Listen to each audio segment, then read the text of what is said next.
What did we talk in the transaction? We said that entire transaction, gets completed as a unit, okay? And on the record which is to be committed into the database, either, completely the entire set of record commits to the database, or the entire set is rolled back if you use any DML operation in the Apex. Which means, what we need to understand here is, in case you have an insert command in your Apex class, there is an insert or update, and you are trying to update or insert 1000 records, okay, and this is as a part of a transaction. Either all these 1000 records, so in one program, on a trigger, let's say, on a trigger, on click of a button, you execute a code which should update or create 1000 records. Okay, so there's a total number of records. Now, because it's one transaction, so either Apex will enter, or whatever. Let me take example of insert, or let me take example of update. Fine. So if in my code there is an update statement and that has to update 1000 records in the database, either it will update all the records, or all the records will be rolled back. Got that thing? So either it updates all the records, or all the records are rolled back. So everything is rolled back. So half of the transaction will not happen. It will not happen that, okay, fine, your 100 records get added and 900 do not. So if there is an error or an exception, all 1000 records will be rolled back. Got that thing? So that is our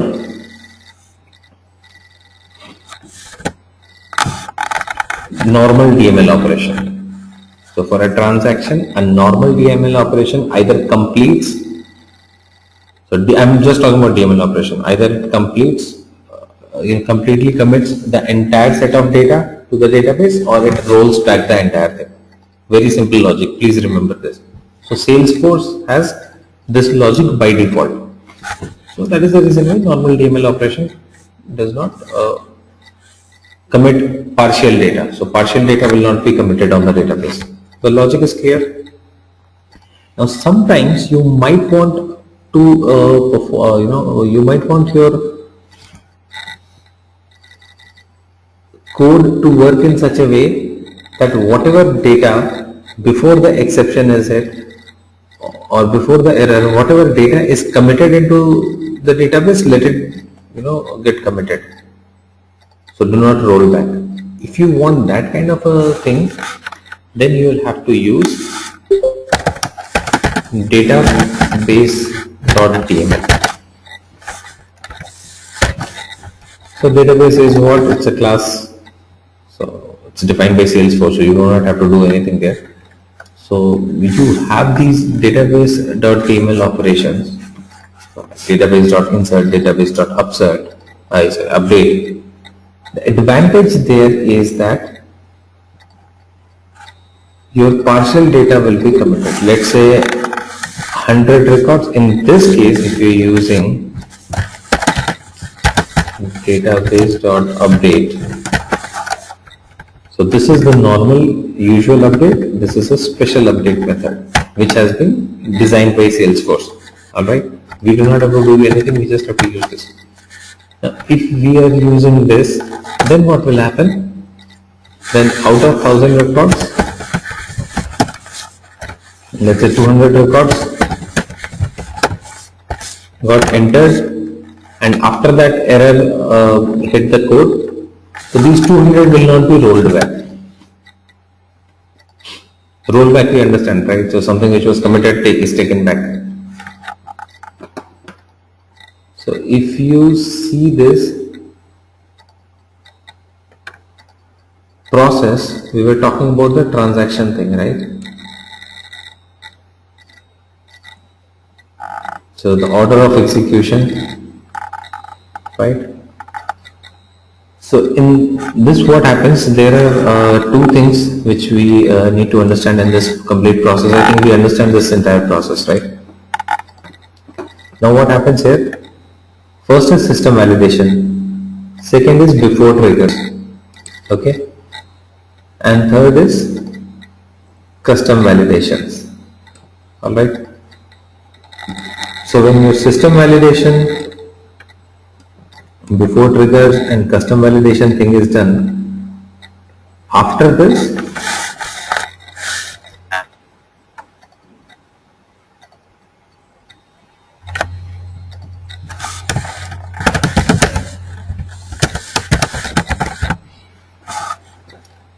okay, this is where the data is created or it is entered into the table, alright? But this is not completely committed to the database, alright? So it gets into the object, the data gets into the object, but it is not committed. After trigger action, this is where data is committed.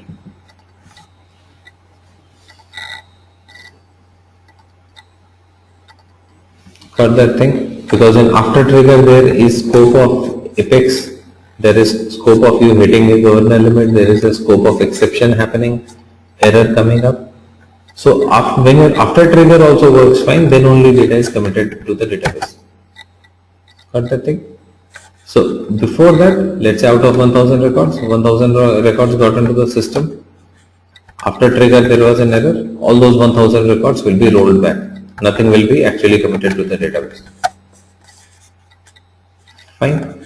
However, if we are talking about database.tml functions, then this database.tml function will even do the partial update or partial insert. Fine. So whatever is committed will not be rolled back. Now depending on your requirement, you will decide which one you have to use. Whether you want to roll back the entire stuff or you want to perform partial update. Fine. So this is something which depends on the requirements. Alright. Okay. So we are clear on this. The transaction part and this DML database.tml, I will just show you where we should refer to this. Just give me a moment.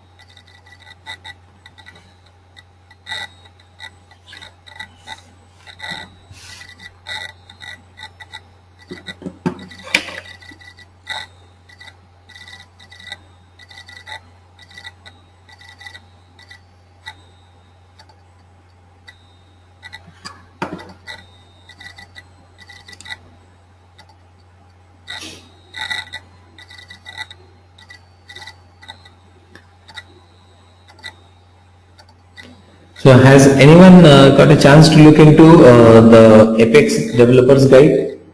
Have you seen Apex Developers Guide, a reference guide or developers guide, which is a big book with all the Apex and all that stuff? Anyone had a chance to work on that or look into that? No? All right. So I'll share the link for that. Apex Developers Guide here.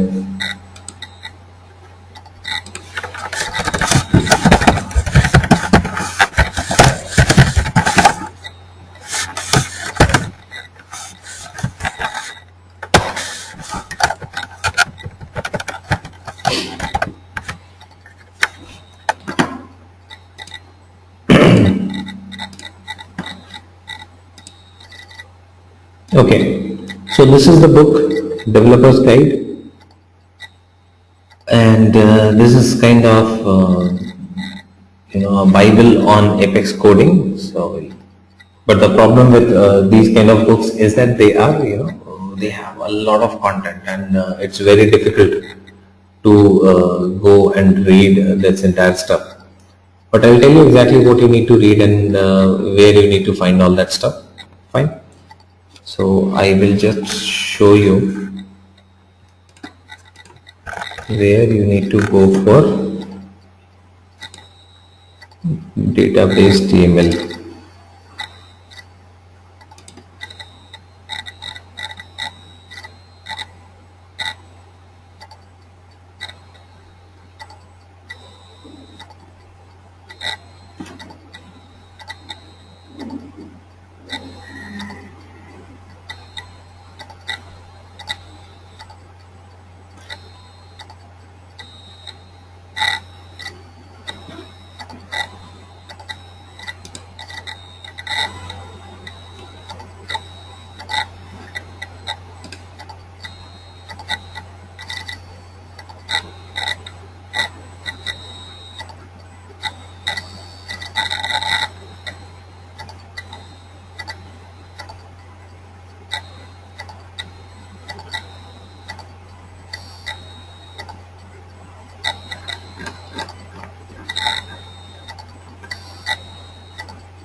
So database is basically a class defined by Salesforce only, and database DML is not the usual DML thing.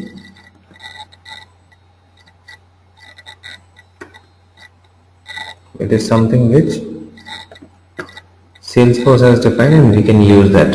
Okay.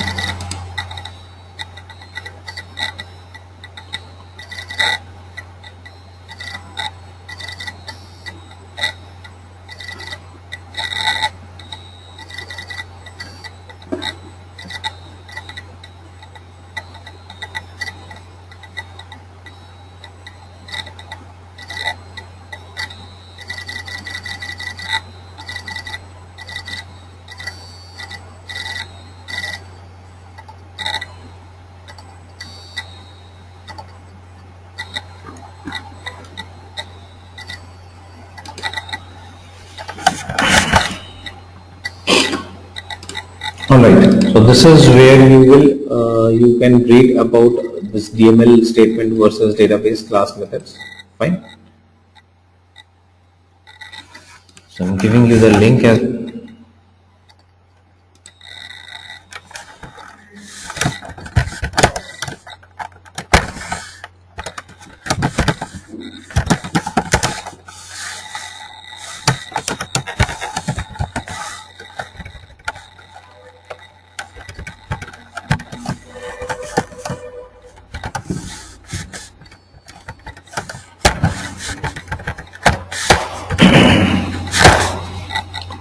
okay. So this is a class here, the database class and the methods of the database class, right? So this link talks about that part. So as you can see,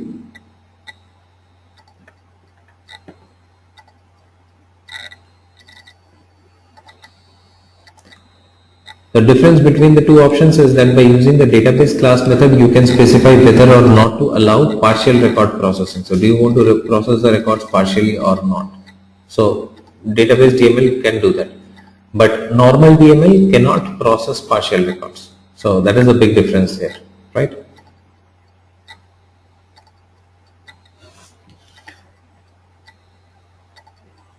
Okay.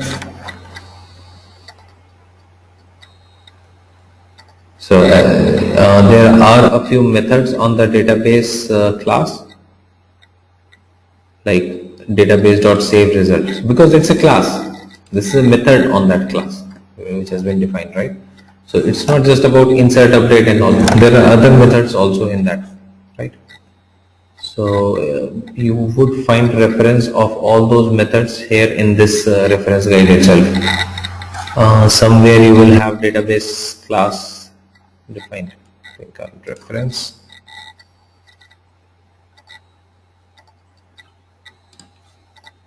If I go here and if I click on database class, here it is. So these are all the methods which are there in database class. So database.undelete, database.set, database.rollback, all these methods. So there is a functionality of each of these methods. I will again, as I told you earlier, this is not something that you should go through each and everything. This is something that you just need to understand. But okay, fine. Now whatever requirement you have, once you start writing a database.dml method, then you should come and check what all methods are available. Alright. So the basic DML things are there, and other methods are also available on this database class. So if you want to read, see a few examples, how it is working, how the code is being written, this is how it should be done. Right, see, database.delete, and then the string, then the list which needs to be deleted.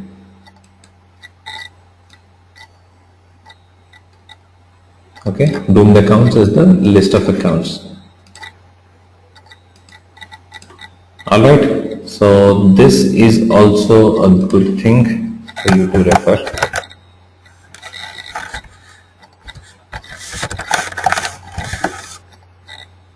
I think it's the same link. Okay. The problem with these HTMLs is they do not give separate links for separate pages and all. Don't know why. Alright. So we have understood.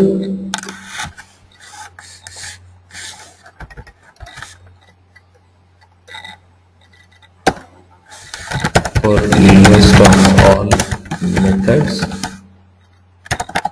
see database class. So you can look for database class and you will get a list of all the methods under this class which can be used, but primarily we are talking about the DML methods like delete, insert, update. Alright, so that is there.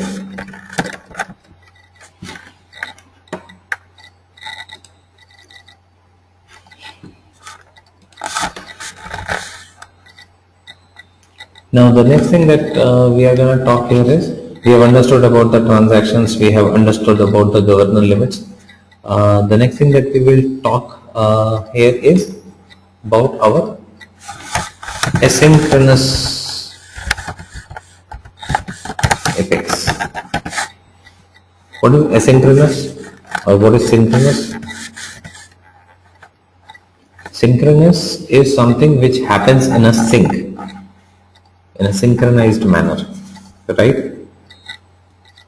Asynchronous is something which is not in sync. Alright, so that's the literal meaning. Now how does that come into picture in our Salesforce? Now asynchronous method is where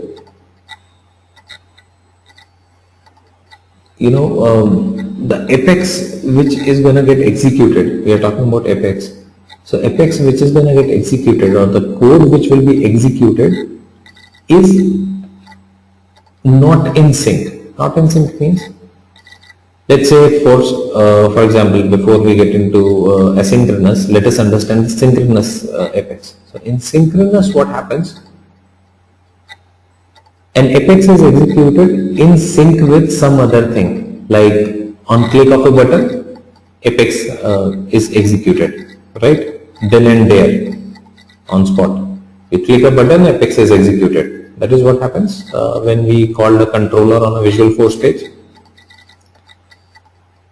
and on a trigger also, it is in sync with the DML operation. So far whatever apex we have written, it is all synchronous apex. Fine. So this is all synchronous apex. Synchronous apex, which means this is all in sync. Either in sync with the DML operation, or in sync with the click of a button, or in sync with some method which is running, right? But there are a few ways of asynchronous apex also. Okay. So asynchronous apex primarily has three things. One is called a future method.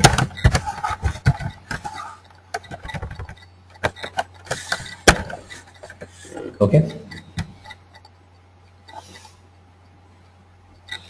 What is future method? Future method is a method which you define with a future annotation. Why do we define future method? Why would we define a method as a future method? I'll tell you what exactly future method is. We are okay with understanding the governor limits and everything. So we have understood that there are certain governor limits per transaction and all that thing. Now, good thing about future method is this future method executes in future. It is not something which will happen instantly. Method defining everything is the same. Logic is same. The only thing that you are doing here is you are defining the method as a future method. Okay. So when you define a method as a future method, the advantage that you will have is your method will get executed in future. Now your question will be when in future? Today, tomorrow, day after tomorrow, after 1 month, right? That is the question that you will have. In future means when the resources are available. Alright, when the governor limits and the resources are available, that is when this method will get executed. Sometimes it happens, right, that you have executed, you started a method by clicking on a button, but the resources are already occupied by some other thing which is happening. So this future method works when the resources are available. So as soon as the resources become available, this future method will work. So in that case, what happens? You do not hit your governor limit very quickly, right?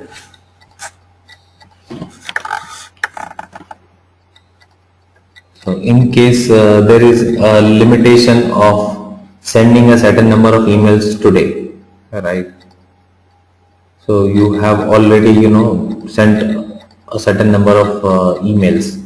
Let's say out of 1000, already 900 emails are sent, right? If you define the other email sent on a future method, that means send it tomorrow when the limits are available back. But if you do not define it as a future method and you define it as a synchronous method, synchronous has to be done today, instant, then it will not send those emails and say, throw you an exception saying that the limit has been reached. Okay, so this is one type of your asynchronous method. Second is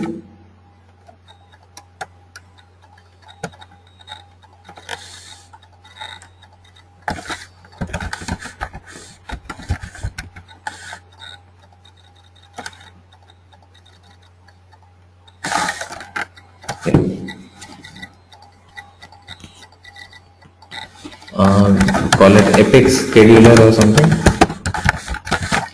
This is where you can schedule an apex, that this apex should run at this particular time. Apex scheduler. And third thing is, okay, so this is where you can define a schedule.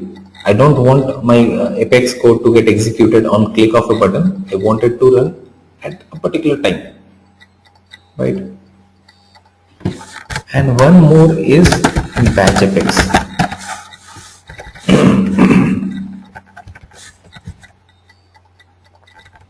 Now what is batch apex?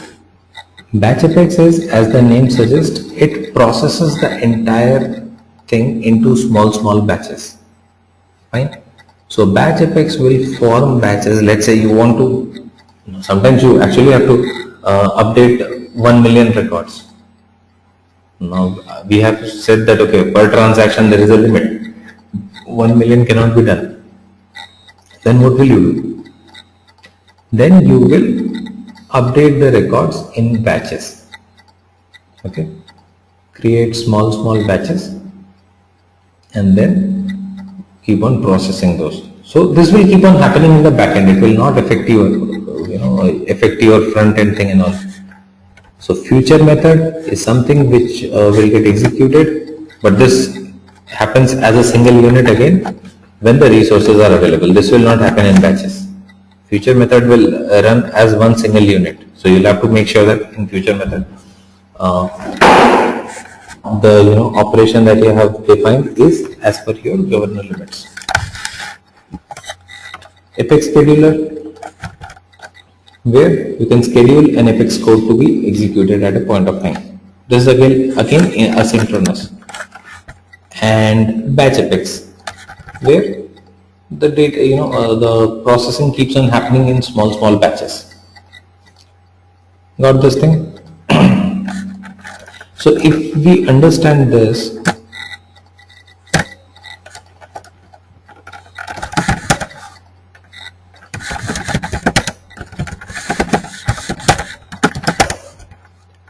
now the question that I have is, what are the different ways of invoking Apex?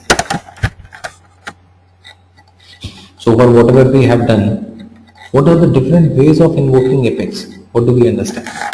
So primarily we see synchronous methods where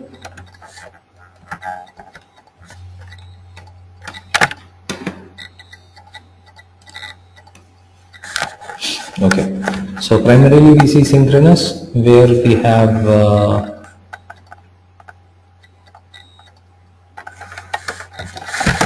triggers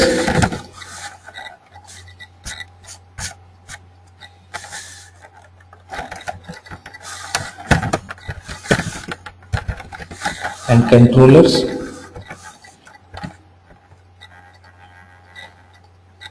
right? So controller means the methods that you call on the Visualforce page, right? So Visualforce page methods will either load, either get executed on load of the page or on click of a button. So those are all synchronous, right?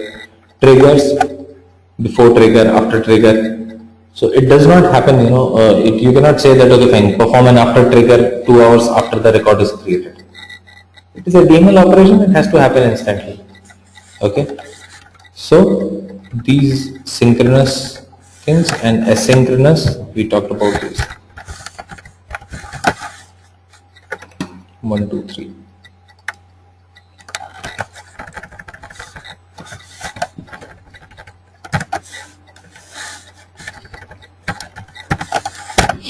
Right.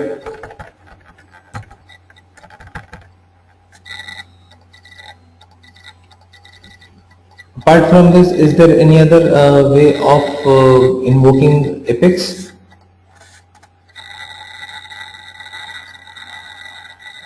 Yes, there is. You can also, invoke an anonymous code block. So you can just write a small piece of code and invoke that as well. So which will not come through any method. You can straight away go and run that code. I will show you that. Before that, we will start talking on the developer console. But before I get into the developer console, I will show you where we should refer for our future method Apex scheduler.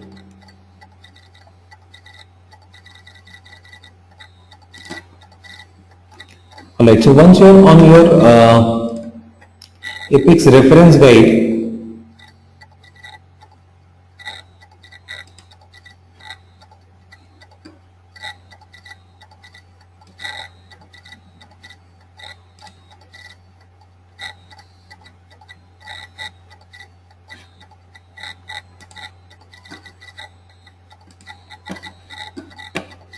On this reference guide, you will find things defined very nicely. The only thing is that you have to just get into one thing at a time. If you open all the links, then you will completely get confused here. Alright? Like, if you want to understand a few syntax or things on Apex, you can just click on writing Apex and you will get the syntax, data variable types, and your if else, all these things will be here. Then close it. If you do not want to read that, don't get into that, because for everything there are, this is a complete language, right? So for everything there are a lot of things. So if you start reading basics, you will not be able to end up reading about the syntax and all these things. So whatever you need to understand, you go the basics of Apex, how variables are defined, what are the data types, that all things, go here on this first, writing Apex. Alright. If you want to understand the ways of invoking Apex, then click on the second one. Make sure the others are not expanded, otherwise you will completely get confused. Fine.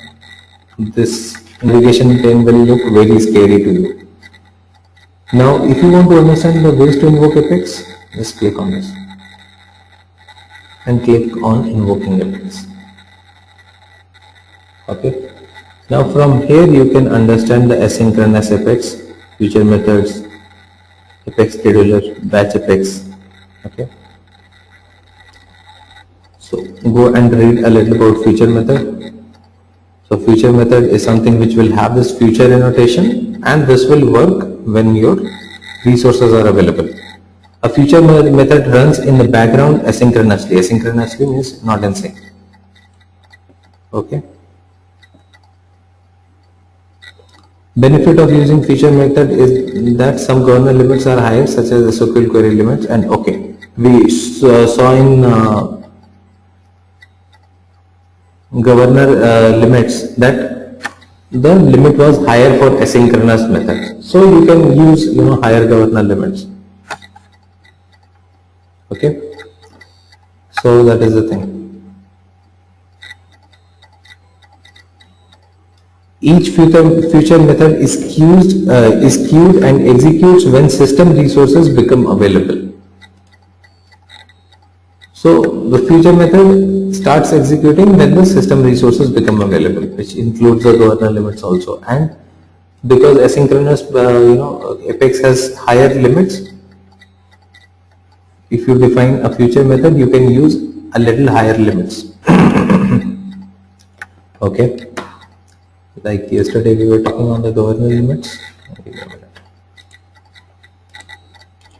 Not all governor limits have higher limits for asynchronous, but some of them.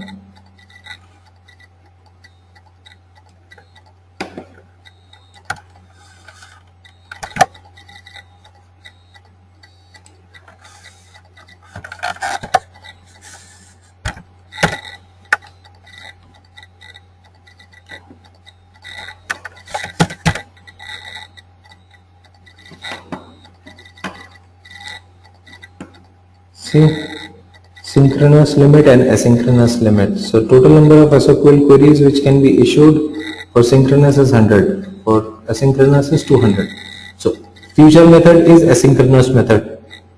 So if in future method you can write or issue 200 SQL queries.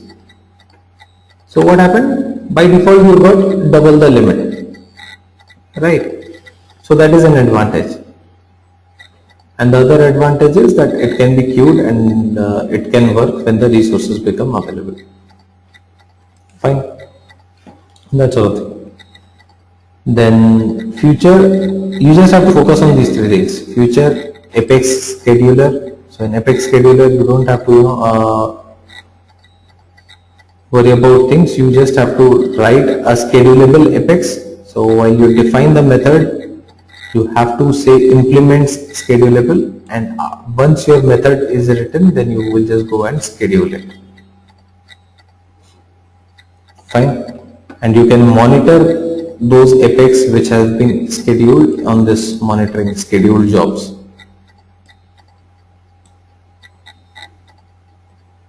Got that thing?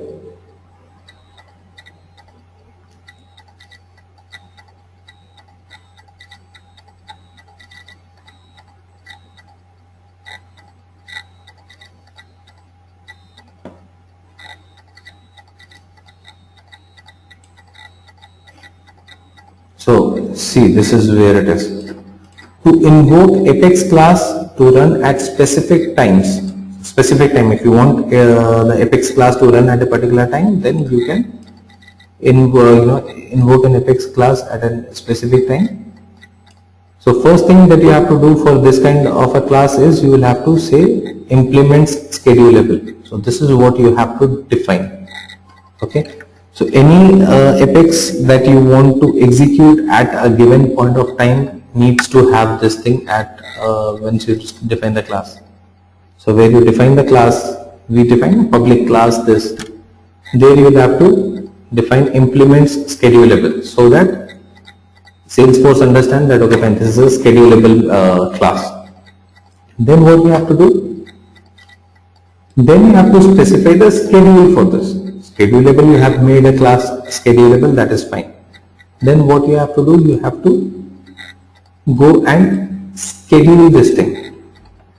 Define the schedule of it. Okay.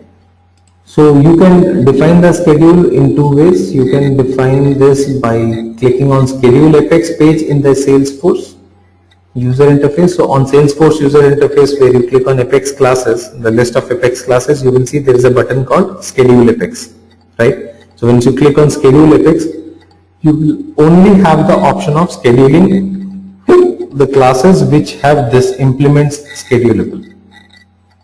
Fine. So that is the thing. Then you can go there and schedule your things. The other way is to use system.schedule method. System.schedule method is again through programming you want to define the schedule. So there is a system.schedule method and using that you want to define your schedule. Okay. So that option is there, but I would suggest that initially it will be a good thing for you if you work on schedule Apex instead of system.schedule, because again that will require you to get into a few more technical things. Yeah, after some time once you become a little comfortable, then you can actually start working on this part also. So all that thing is also defined here, how to use system thing and all. System.schedule method and define the schedule programmatically, that also can be done, right? You can only have 100 scheduled Apex jobs at one time, so you cannot have more than 100 Apex scheduled jobs at any point of time. Okay, so that is the thing. Then comes the batch Apex.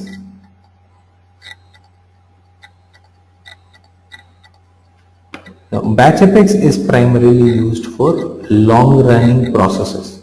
Alright, I have to update all my database. I have to find duplicates in the entire database. I have to, let's say, you just had a different way of naming the opportunities. Now you have decided that okay, on every opportunity, before the name of opportunity, I'll just add something like that.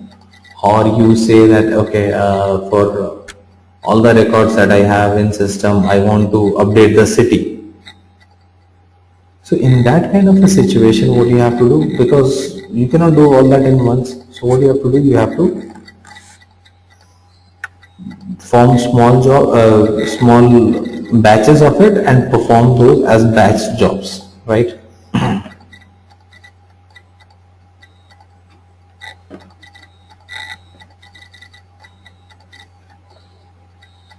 So see this thing. For example, a developer could build an archiving solution that runs on a nightly basis, looking for records past a certain date and adding them to an archive. So on a nightly basis, he can check for certain records. Let's say that we find these are the records and then process those records only. So a small batch of records every day or every week, so those batches can be run. Okay.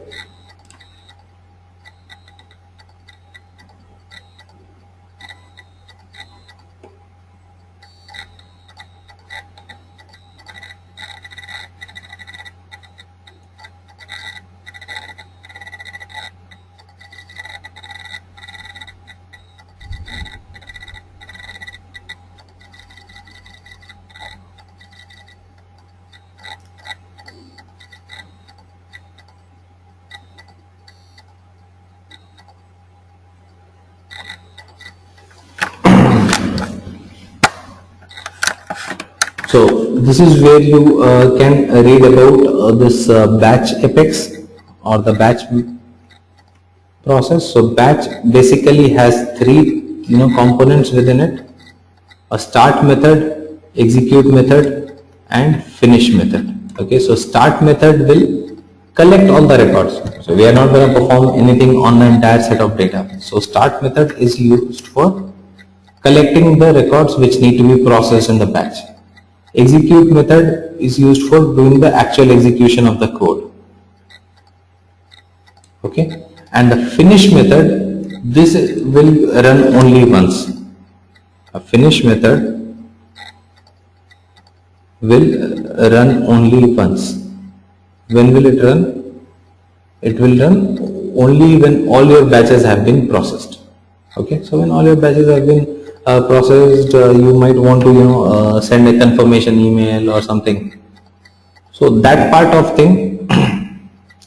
So the code that you have to write for collecting all the records which need to be processed goes into the start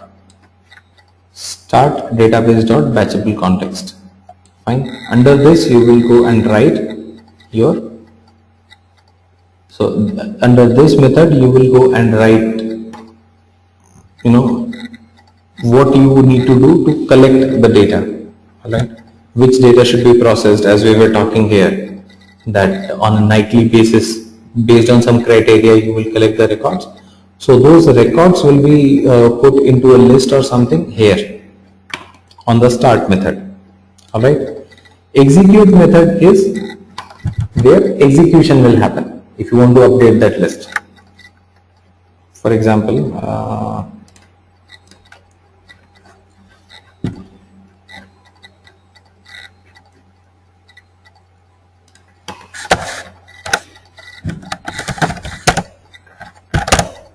so start method, you say account list. Okay,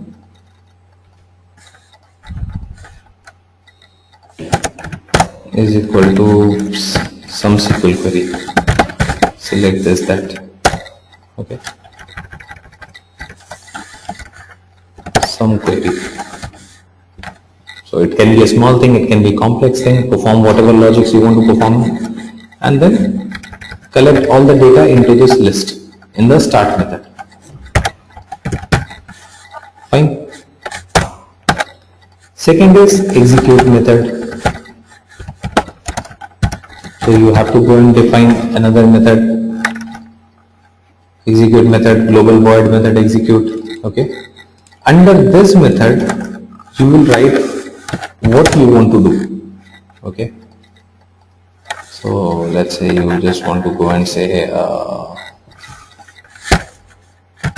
update account list.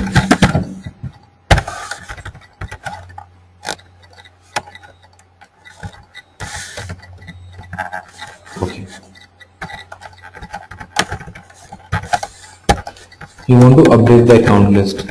What you want to update, that you can define. You want to update the name or something.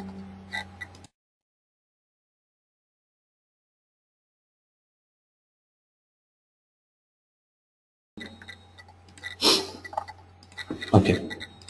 So if you want to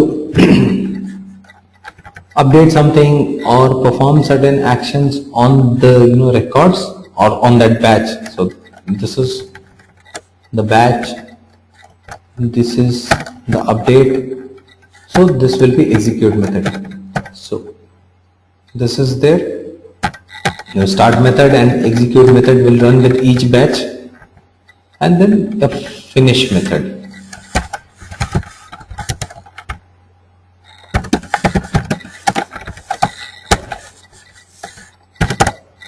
For example, send email confirmation. Okay, so in this method you will write an email confirmation to be sent to someone. It can be sent to anyone. That all the batches. So this finish method works when your all batches are done. Okay, so when that part is done. for testing. So this is how a batch Apex can be done or written. Alright, so just refer to this. You have examples here. You can look into that as well. Okay, so that's about our batch and these things. Apart from this, we have talked about these future methods, batch methods and all. Apart from this, as I told you, there is another thing which can be done, which is anonymous code block.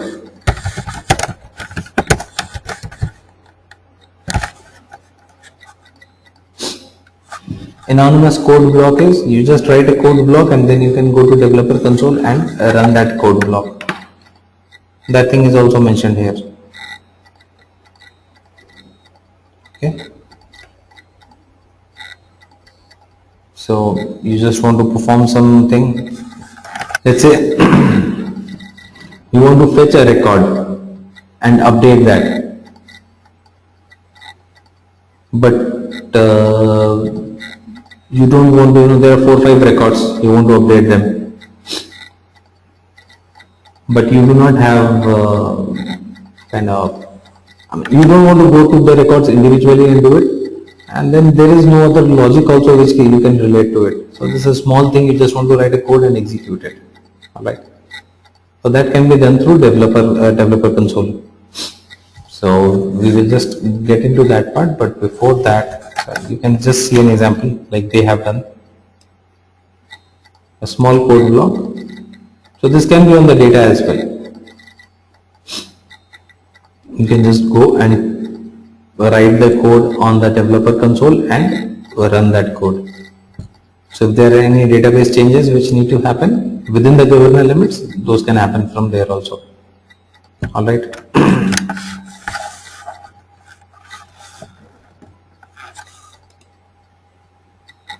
So that's fine.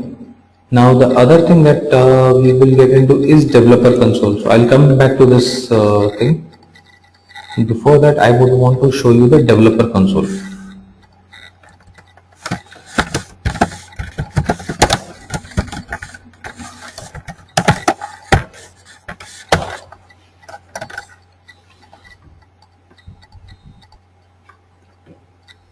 Now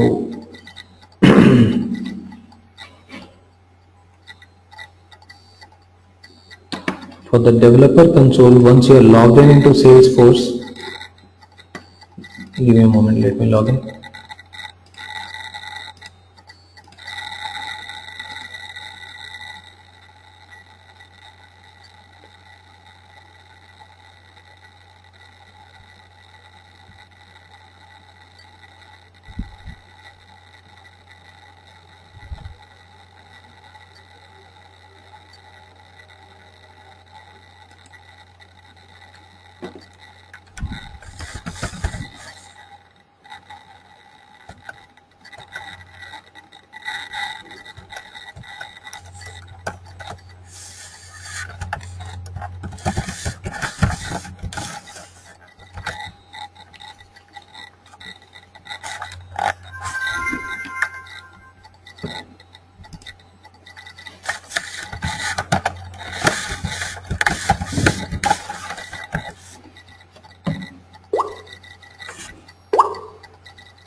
Alright, so you get developer console here. You click on this and then you come to the developer console.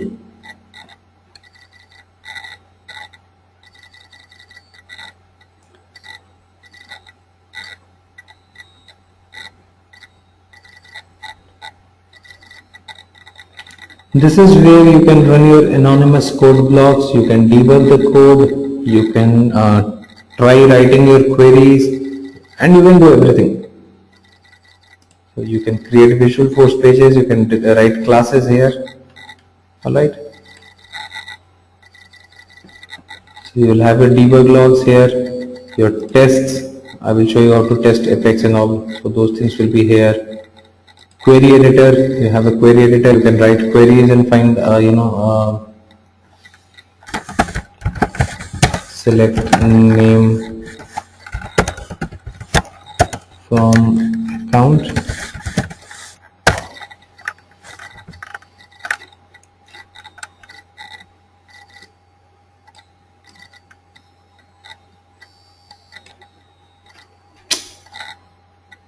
Yeah. You write a query here, click on execute. Right, so if you quickly want to retrieve some data,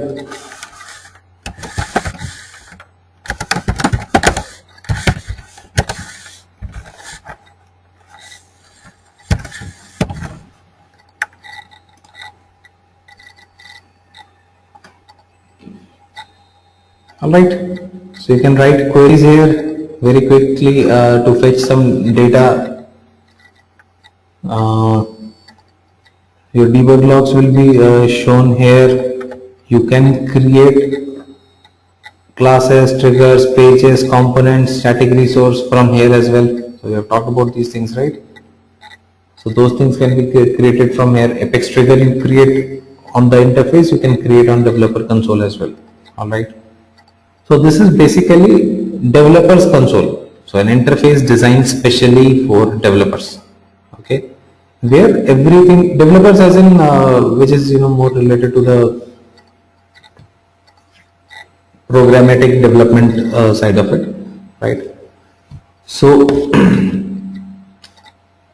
this is an environment where you will get each and everything related to your programming, coding and all that stuff. Be it say Apex, be it Visualforce, the SOSL queries, all those things, right? You have the option of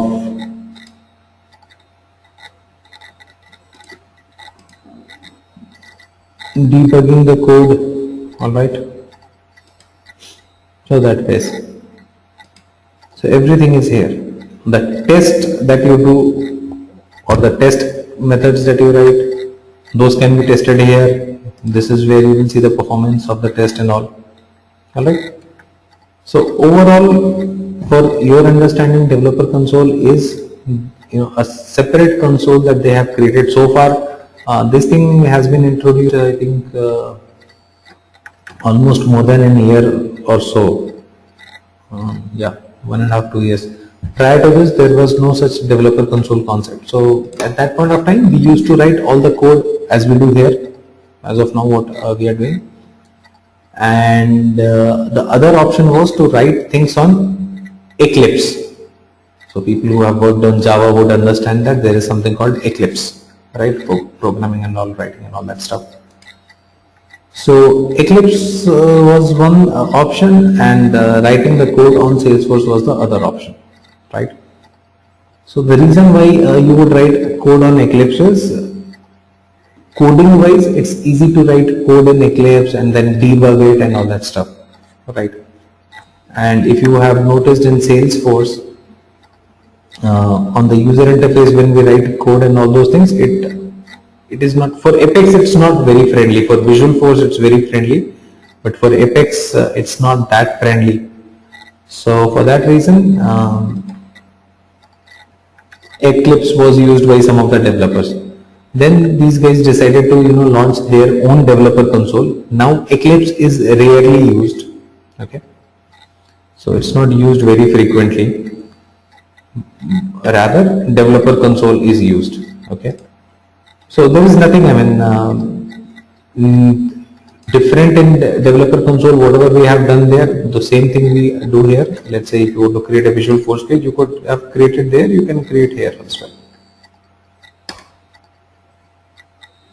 Enter a page name, it will give you the code. Page 321.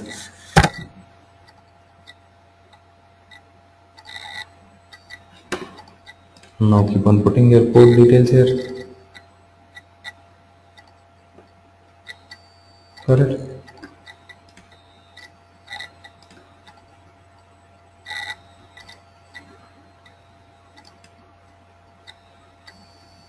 You need to create a trigger for which object? For opportunity, name the trigger something.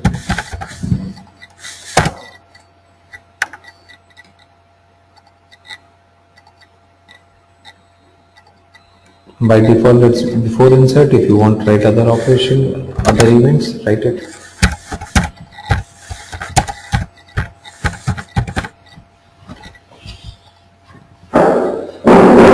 Fine. So if you are a developer and most of your activities involve development and you are, writing codes and pages and all those things, so this may be the environment where you might want to work.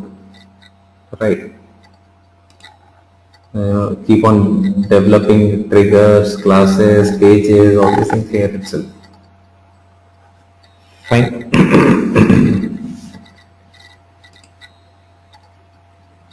Got that? So all the information related to your code and everything is here. So we can run our SQL queries here and all that. Okay. So now we're on our reference guide, anonymous blocks, right? So for executing anonymous blocks, you can do it from developer console or force.com IDE, right? So force.com IDE is basically your Eclipse. It is on Eclipse. Okay. So Eclipse thing we'll talk a little later. So you can simply go to your developer console and then execute any code block. Right? So if a one-time code you want to execute, you can definitely execute it from developer console. Alright? So sometimes you might be asked in interview, because you guys are going to show some experience that and we worked on developer console. So there is nothing that you should be scared of that, okay, I have not worked on developer console. So I would say that spend some time on developer console. There is nothing new which is happening on developer console. So you should say, yes, I work on developer console. Even if you write codes directly on Salesforce, like Visualforce pages, we most of the times go and create it on the page itself. The advantage that we have for Visualforce page, that we can get a preview. So we have a code editor. So the advantage that we have is we get a preview. Every time I write a line, I save it, I get to see the preview, what changes are made, how it looks, right? So for that reason, most of the times Visualforce pages you will create on the interface itself. But for triggers and classes, you can always write them on developer console. Okay. So small tricky question can come to you that, okay, fine, do you write Visualforce pages on this? Even if you say, yes, I write Visualforce pages on developer console, there is no problem. But I'm saying that you just be a little aware of that, okay, fine, this is how I used to work, or this is how I work, and this is the reason. So just have a small explanation for that thing. That is it. Alright. So developer console we have seen. Now other thing that we will talk here is testing ethics.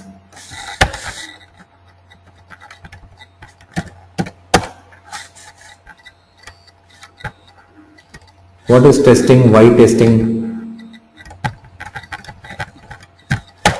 We have talked about governor limits, right? And we also understand that Salesforce is on a multi-tenant environment. Now what Salesforce wants to do, I told you yesterday that Salesforce will not let their code get affected or their environment get affected because of your wrong thing. So it will run, and at a certain stage of time when you hit the limit, it will completely exit that, throwing an exception or error. That's it. So it will not unnecessarily waste, Salesforce will not waste the common resources just because your code is wrong. So that is there, alright.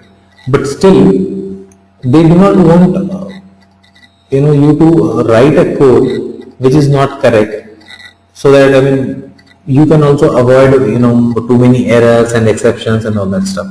So for that reason, before you move anything to production, try and understand this.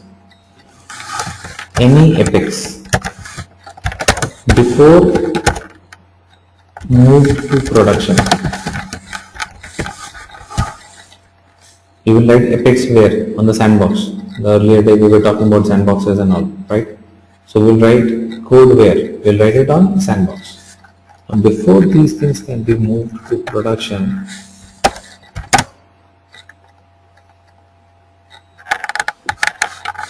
that epics needs to be tested. Okay. Now, how will you test it? Salesforce has defined a method to test your epics. Okay.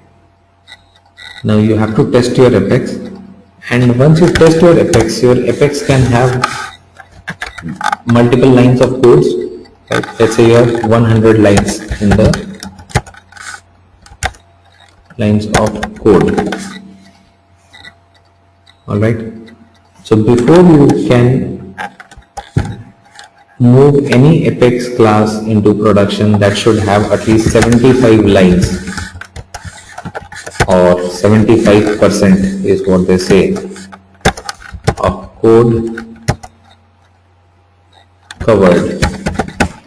So when you test an epics, you get a code coverage.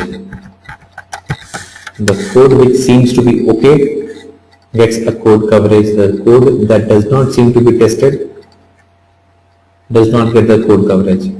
Okay.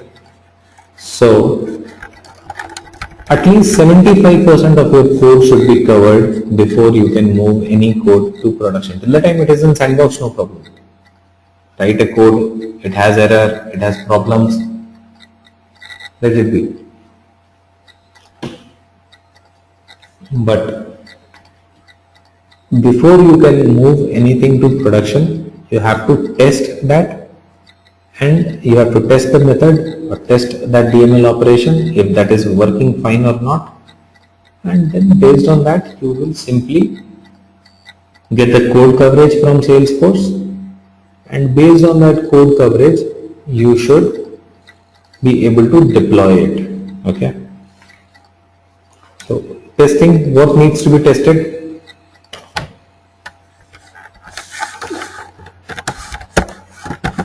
All epics methods.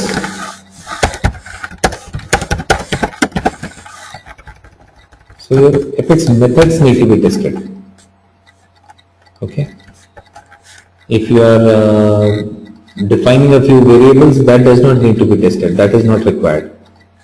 But your method is working fine or not, that needs to be tested. So that is what we need to understand. Let's say my code has 20 lines, and out of those 20 lines 15 lines I am just defining methods, this, that, all those things. So that is not very important. What needs to be tested?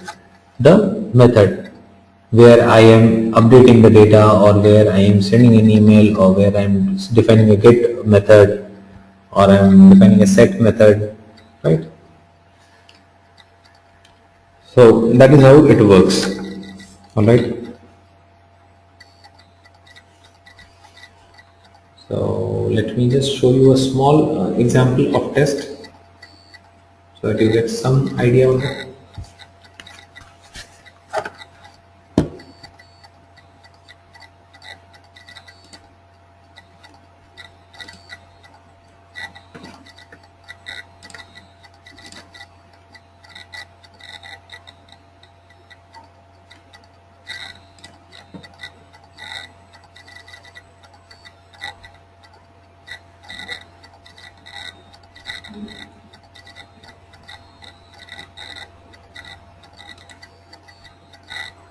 So let me write a simple class, public class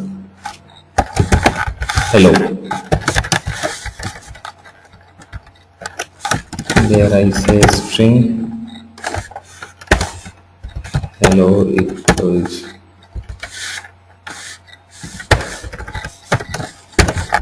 hello, how are you, right? And then I go and define a method here, public string get hello.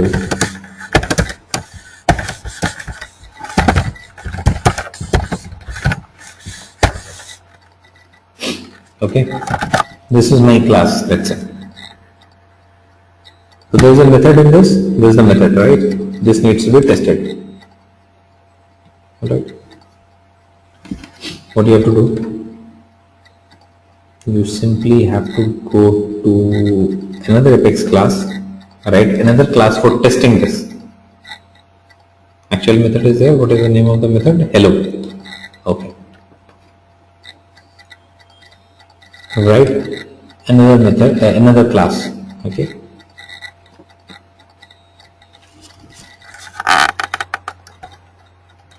At is test.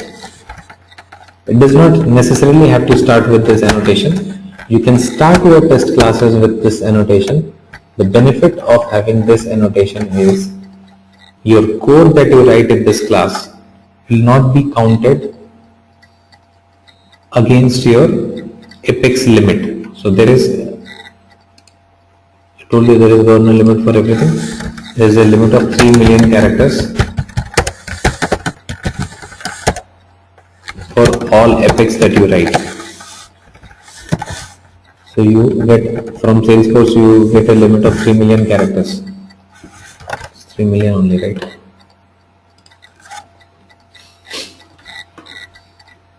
Yeah. See? So Salesforce gives you a limit of 3 million characters. So all Apex classes combined together, you can write 3 million characters. So out of that, see, we have written 8,430 characters as of now. So that is, right? So maximum that you can reach is 3 million. Now, this limit, when they count the characters there, though that count does not include the comments. So remember, in the code, if you have commented any part of the code, that will not be counted, and as is test annotated classes.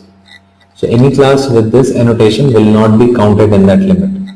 Fine. So you can create a test class without this annotation, but then that's not a good idea, because then the characters written in that will get counted.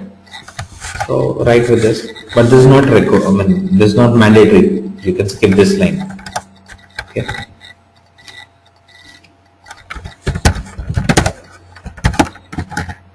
Again, this is also just a class, so we'll give it any name, my test class. Does not matter what you call it.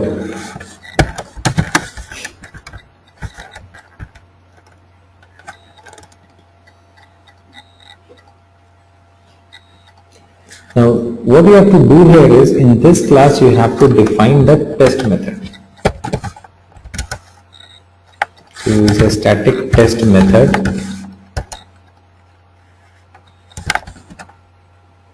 void. So this is the type of method you should define. Give it any name. Test method can also have any name. Test hello. So this method will be used for testing the method from that other class. Alright.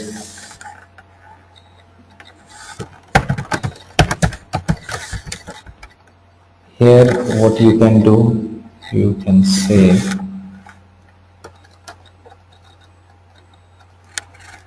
okay, 1 minute. I think I'll need to make a few changes here.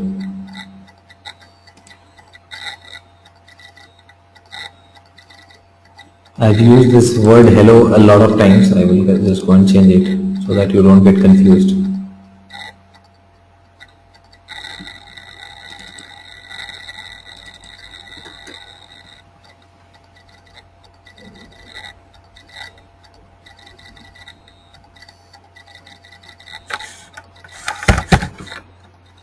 my class 1. Alright.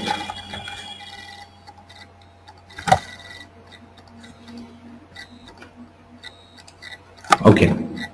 So in the test method, I'll call an instance of that class, my class 1, and I will call it anything. M equals new my class 1.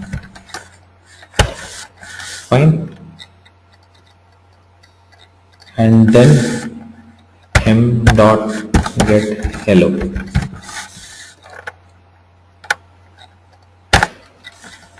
So this test method will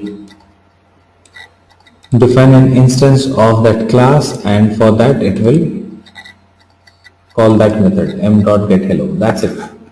Then yeah.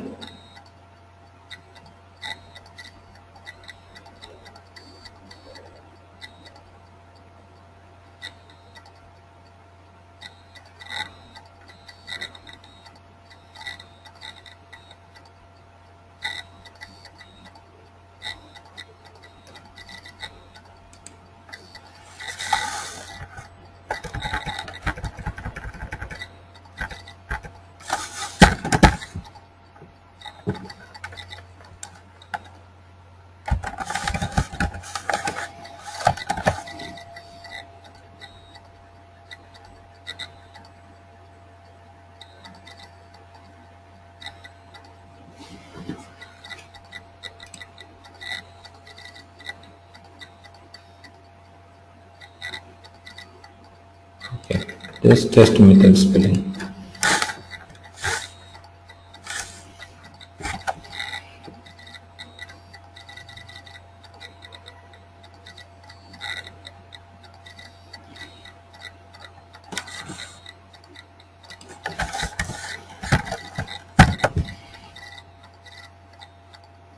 Yeah.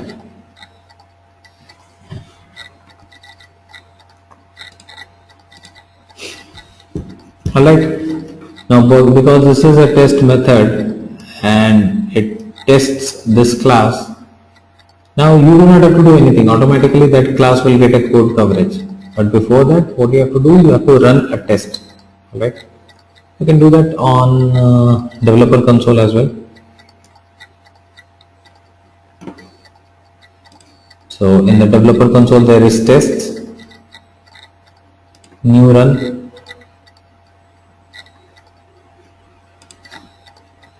So which test you want to run? My test class. The test that you want to run, click on that, click on run. Alright, run it.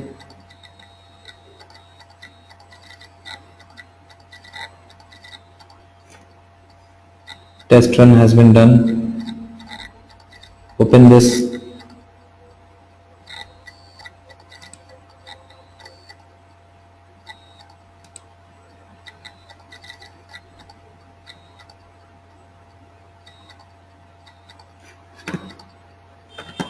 Okay, 0 failures, which means your test method or test was done successfully. Overall code coverage is given here for all the codes. What is the name of my code? My class 1. What is the percentage of the coverage? 100%. You want to see details? Double click on this. So our complete code is covered. 100% code coverage. How did we write the test class? Actually, I did not understand the logic behind that.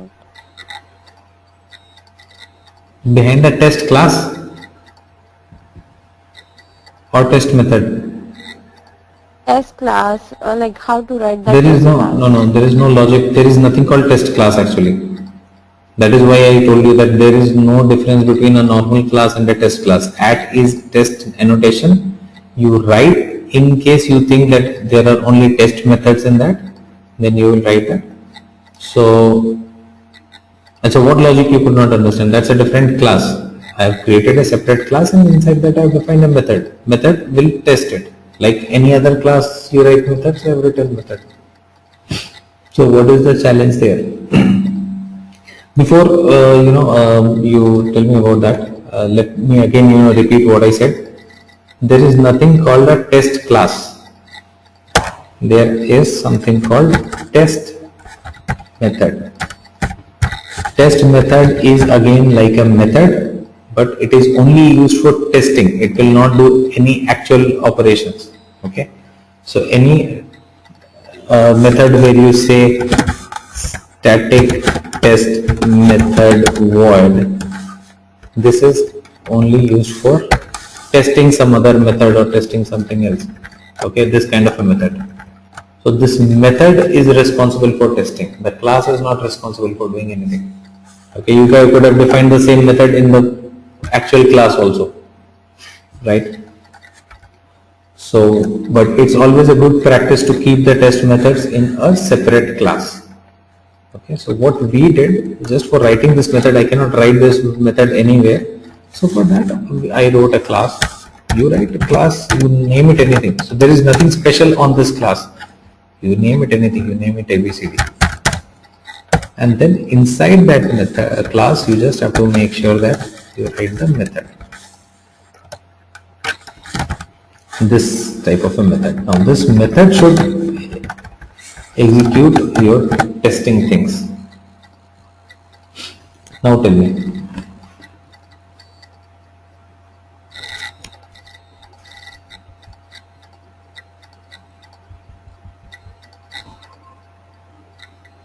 Like for like where we have to write this test method.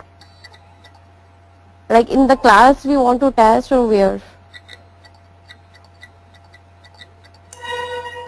Where do we write a normal method?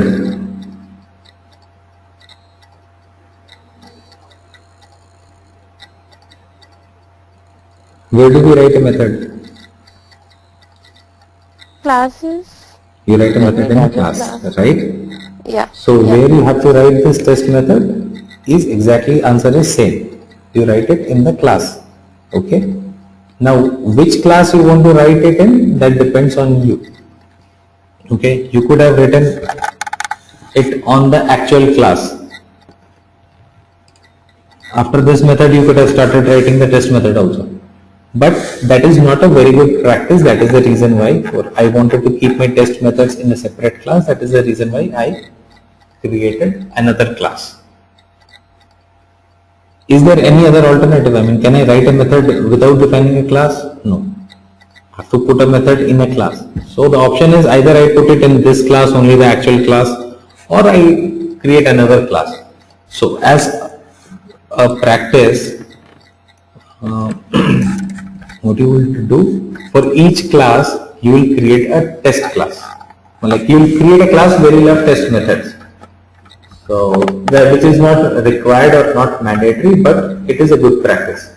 So that your things are organized. You know that okay, fine, where do I go to find test methods for this? But there is no logic or no connection between this class and your test class. It's this method, your test method that you define there. That is what executes this thing. So you don't have to connect it with that class and all. This is an independent class. This method is executing this thing. Now you tell me. So my test method is an individual. Okay. So this is like, for example, think of it as another method which will test that method. So this is the policeman and that other method is the thief.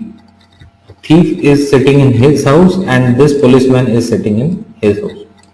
So that is it. You do not have to think of any logic of connecting this class with that other class. Now does the logic become clear?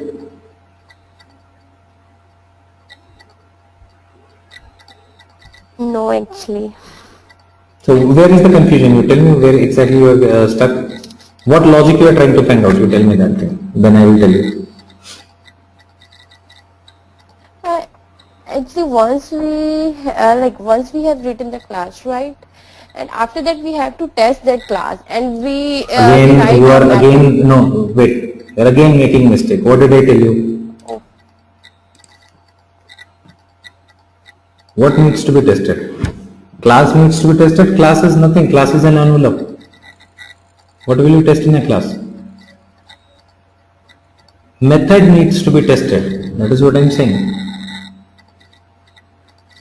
Apex class does not need to be tested. Class is just an envelope. Method needs to be tested whether the method is working properly or not. Yes? okay, Method is where action happens.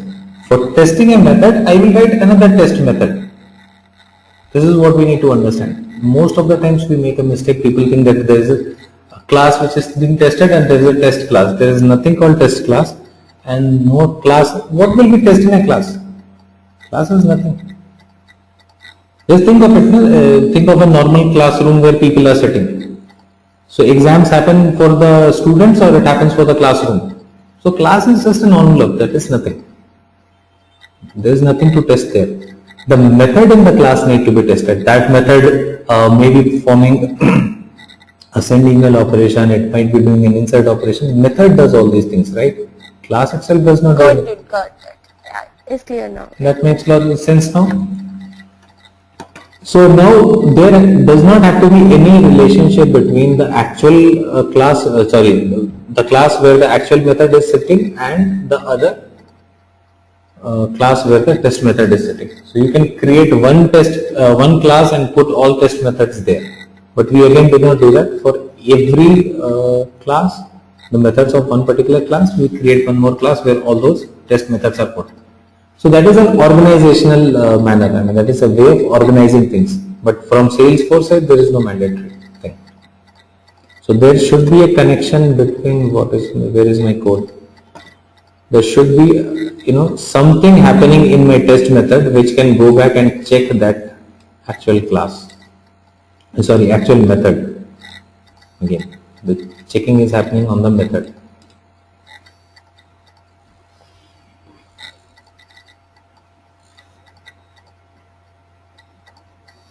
Clear?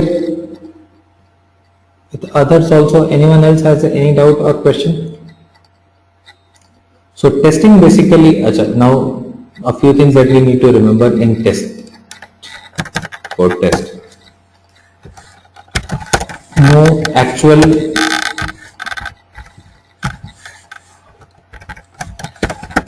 understand it in this way. Very simple thing about test method. So if you are clear so far, I just want to say a few more things on the test class or test method what we are talking about. Not test class, test method. So test methods do not have access to. This is very important. If you understand this, you will understand most of the things related to testing. So test methods do not have access to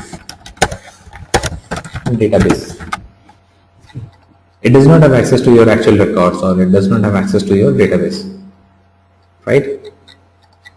Then what do you have there? So these test methods, in case there is an insert operation or something which you have to test, don't worry, your test method will not go and do the insert. Okay?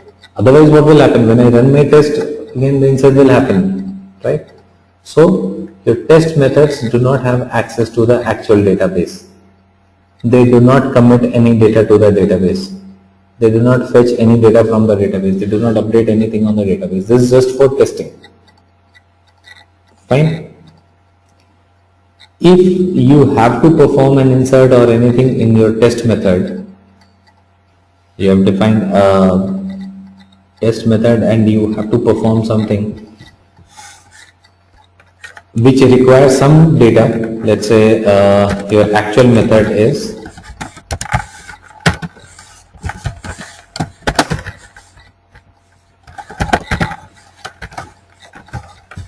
for example, think of it. Your actual method is something like this: account A equals select industry from account where type equals customer direct. A dot industry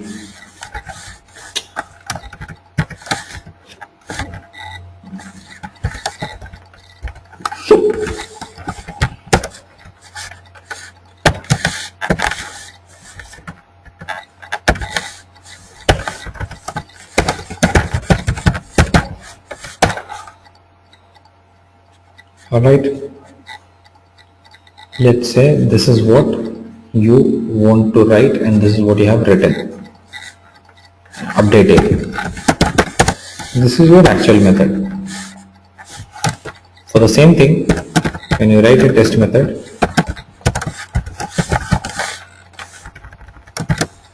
the test method should also do this thing. Update, insert, whatever. Let's say on a trigger or wherever. So on test method you cannot write this thing. This will not make any sense. While testing this, if you say this line, this will be useless. Why? Because I told you it does not have access to database. It cannot fetch a record from here. Then what you have to do? Then you have to define your dummy record. So for test method, you cannot say select query and all that stuff. Not good. You will define dummy record. Something like this. New account, and for that reason you will give it any name, XYZ. You give it any name, don't worry, because this is not gonna get updated, created, nothing will happen on this. So XYZ and industry equals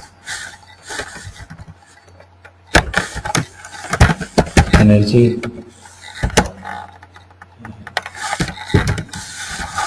type equals CD.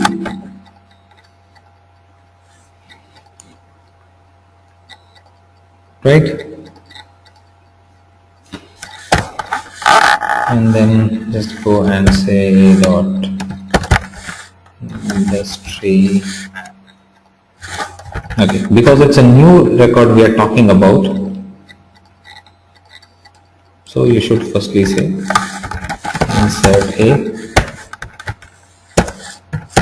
This will not perform any insert because it's in a test method again, so that thing we just need to keep in mind.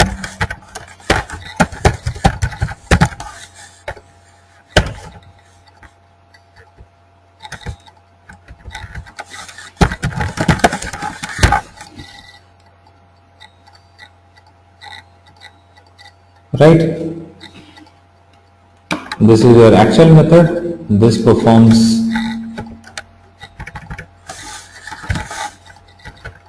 the actual DML operation and all. This is a test method where I have defined as dummy record from my side. I did insert that, and this is my test.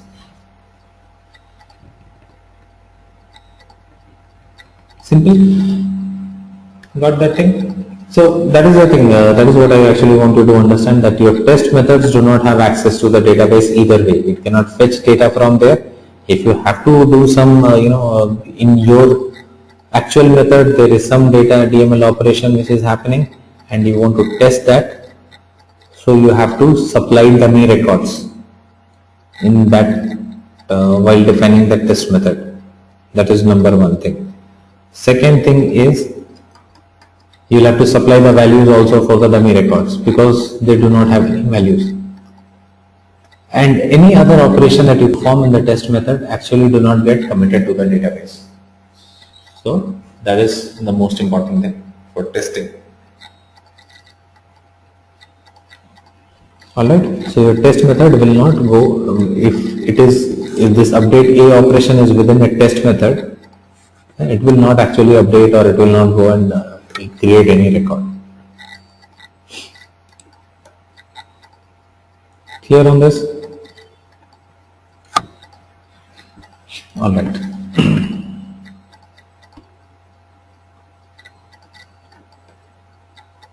So we are done with the testing part. Now, one more thing that I just wanted to, discuss a little on, that is the thing that we talked about, the Eclipse IDE. So Eclipse, I will not, ask you to get into that too much. I don't want you to get confused. For people who have worked on Eclipse, they should only listen to this. People who have not worked on Eclipse or not aware of what Eclipse is can completely ignore.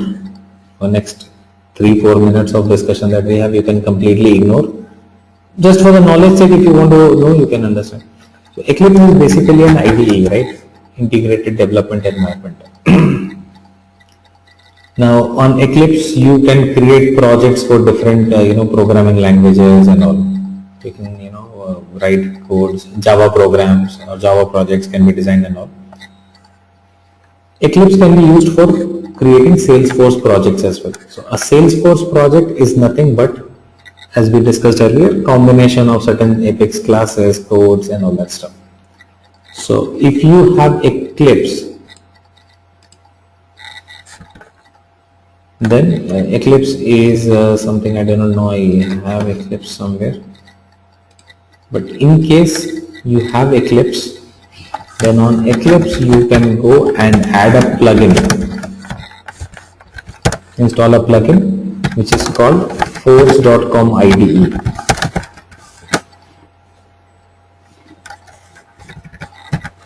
Okay, so you can install that on Eclipse. Once you install that on Eclipse, then you will be able to create Salesforce projects on Eclipse.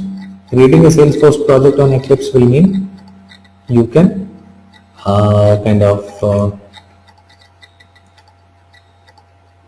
design the Visualforce pages or Apex controllers or classes, triggers on Eclipse also. The same way we are doing it on Developer Console. The similar kind of thing. Okay, the way we are able to create these things here, similar kind of thing. The environment will be a little different, right? So Eclipse was used a lot before this Developer Console was not there in place, right? A time when it was not in place, at that time Eclipse was used majorly.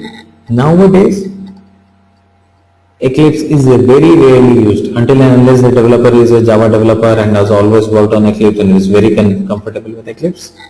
We do not go into Eclipse that frequently. But why I am sharing this piece of information with you, so that you are aware. I mean, somewhere someone is talking that have you ever worked on Eclipse? Don't worry about that at all. Be very confident in saying that no, I have always worked on Developer Console and the user interface. Fine. Have you worked on Eclipse? No, I have not worked on it. Why? My client never gave me. It's not your fault also. Your client also has to give you Eclipse, right? So if your client says that work on Developer Console, you will have to work on that.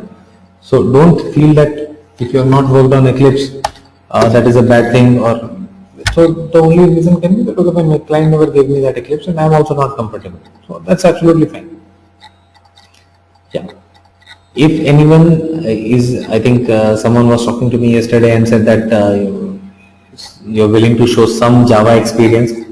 Then related to Java, they might ask you that have you created a Java project on Eclipse and all that stuff. But that sort of thing. Nowadays, in fact, the reason for Salesforce to bring in this Developer Console is Developer Console is on cloud. Eclipse is not on cloud.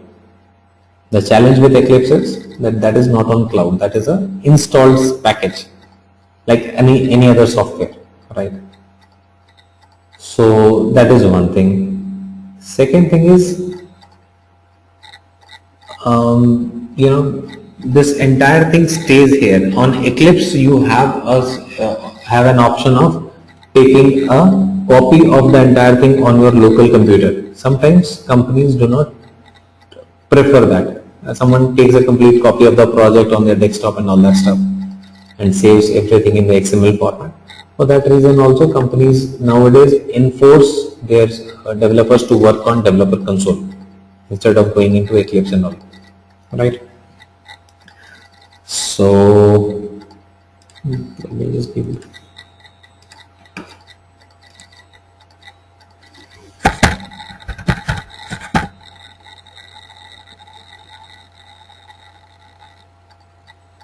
Okay, fine. Now, so for those who want to explore a little on Eclipse, in case you have time and you have some understanding on Eclipse, so for those who are completely new to it, don't get into that. My strong recommendation. For those who have some understanding, so you know where to get Eclipse. So Eclipse, others also you can download Eclipse online. Now download Eclipse and then install it. It is like any other software, and then you will have to install Force.com IDE on Eclipse.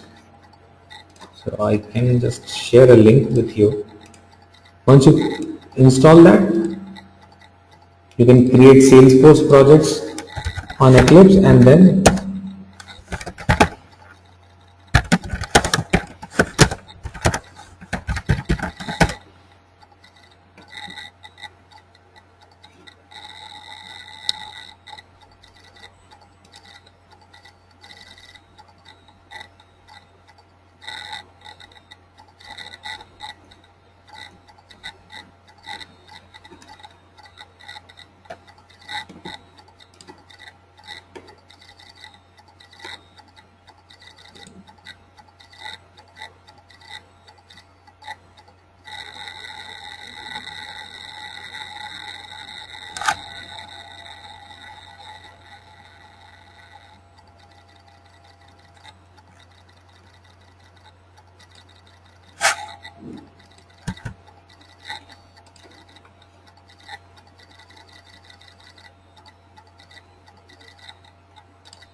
so here is a link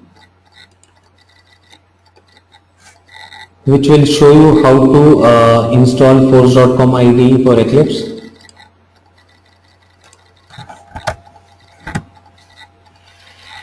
Okay.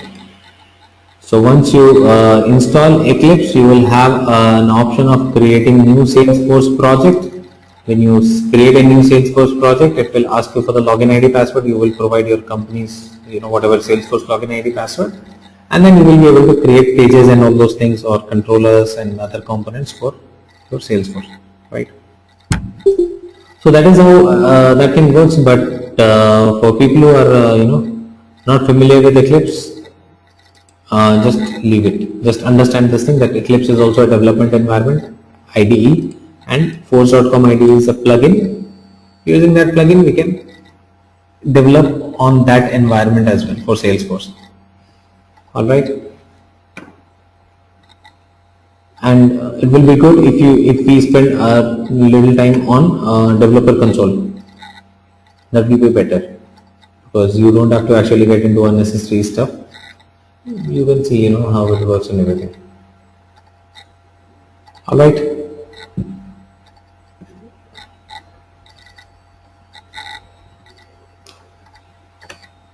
So are we clear? Any questions, doubts, questions, queries? Please let me know.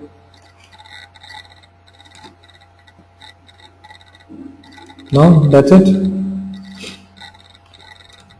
Okay. All right then. Thank you. Thank you all.